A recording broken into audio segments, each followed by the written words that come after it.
Okay, we are going to talk about Mary Kay's story. And I love Mary Kay. Love her, love her, love her, love her, love her.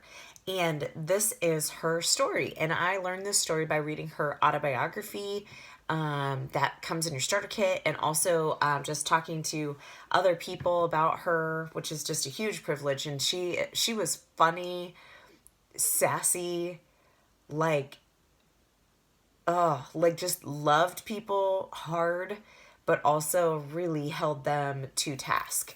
And I love telling her story. And so I'm just going to pretend we're at a skincare party, and I'm going to pretend like your charcoal mask is drying or with the very, very beginning. And I'm just going to start talking to you. So I'll say something like, okay, so while your charcoal mask is drying, or before we put these products on your face, I always think it's super cool for everybody to know. Like, I had no idea that Mary Kay was a real person. Like, did you guys know she was a real person? No. Okay. I didn't either. I had no idea she was a real person.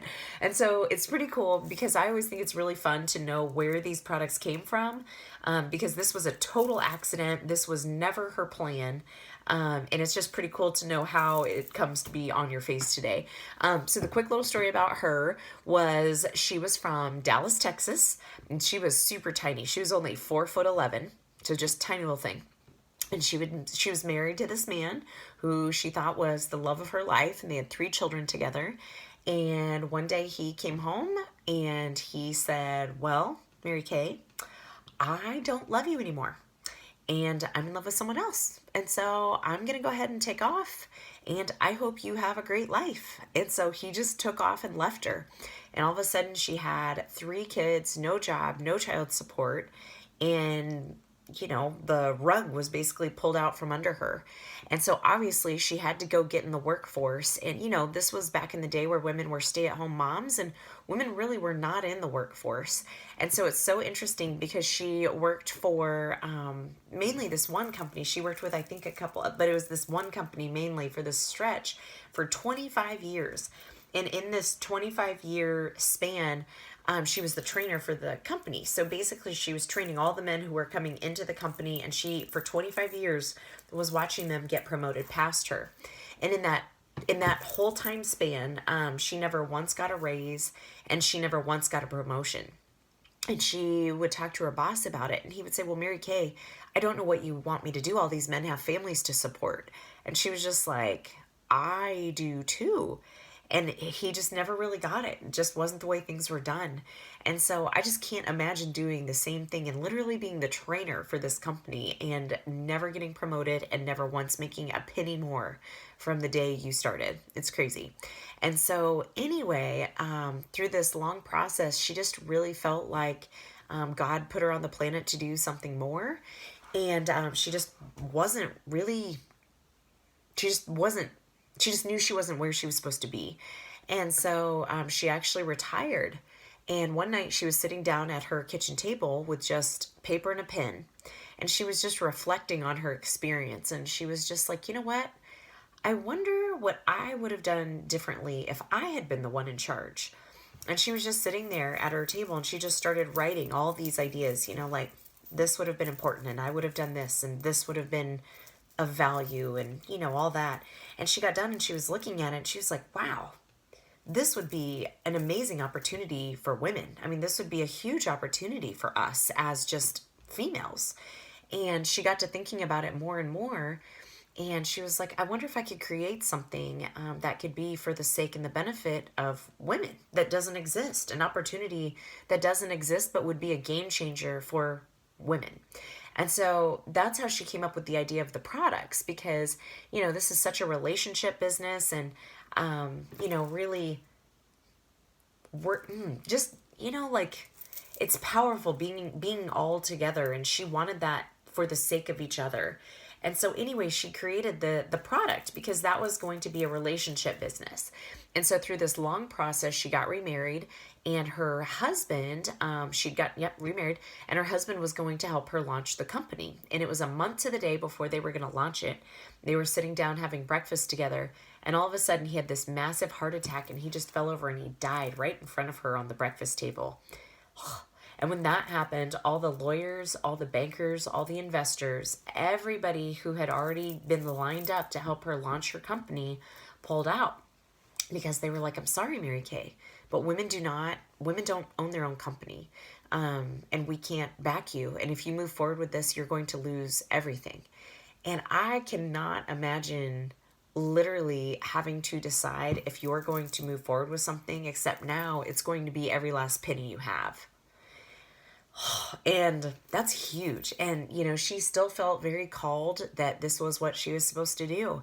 And so she was not a rich woman to begin with, but she took that money that she had, her life savings, and her other son gave her some money too. And with that mushed all together, it was a Friday the 13th. It was September 13th, 1963, that they launched Mary Kay. And her first little office was only 500 square feet. And she had to store her product. It was equivalent to 2 blocks away with all the stairs and where it was and all that. And her 21-year-old son had quit his job to help work for his mom to help her launch the company. So whenever she sold something, he would run down the road and get it and run it back and all that. And that was kind of his job. And, she never thought Mary Kay was going to get out of Dallas, let alone Texas, let alone the U.S., let alone, in over 40 markets worldwide. And, it's amazing opening up in these markets around the world where, there's some pretty oppressed countries for women where they just really don't have a lot of rights yet. And it's pretty powerful to see just this opportunity as a game changer for women, their children, their families, and just really kind of breaking generational chains of the same, and not getting ahead and lack and all that. So it's pretty amazing what's happening globally. And then the last thing about her is she actually had a stroke in 1996, and she couldn't talk the last 5 years of her life, which was just awful. And she worked with a speech therapist because she wanted to be able to say, I love you one more time.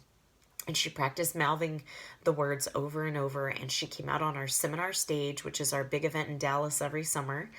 And she came out in a little wheelchair, and she was able to mouth the words, I love you, to all the consultants. And those were our last words.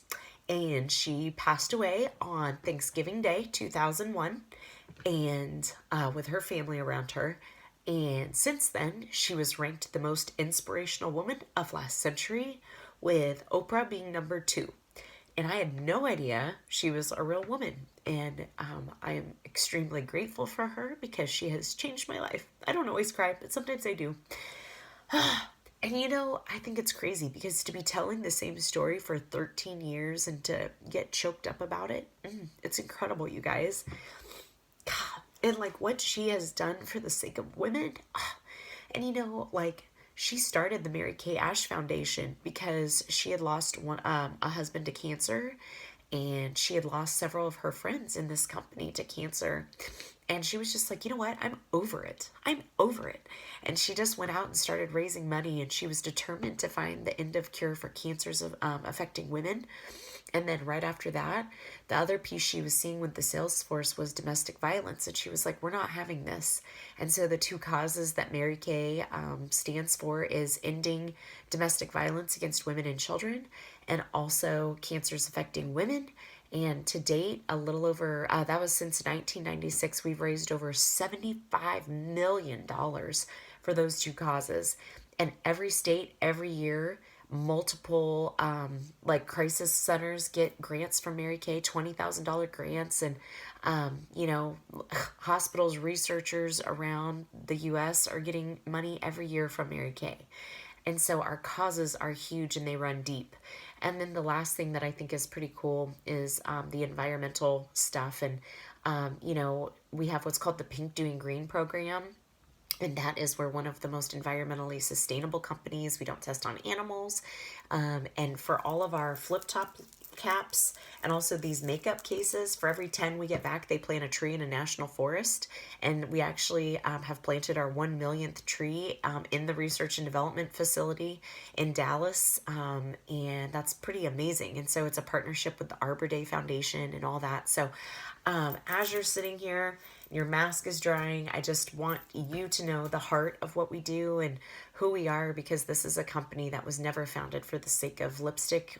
It was a company that was founded for the sake of women and for the sake of each other. And so that is who is on your face right now, my friends. So, and then I can let them ask questions or like, did you guys know that? Isn't that incredible? It's incredible. So that is Mary Kay's story. And just one of the most philanthropic, generous, just such high belief, just Christian woman, just good woman, good woman. So anyway, that is her story. I'll talk to you guys later.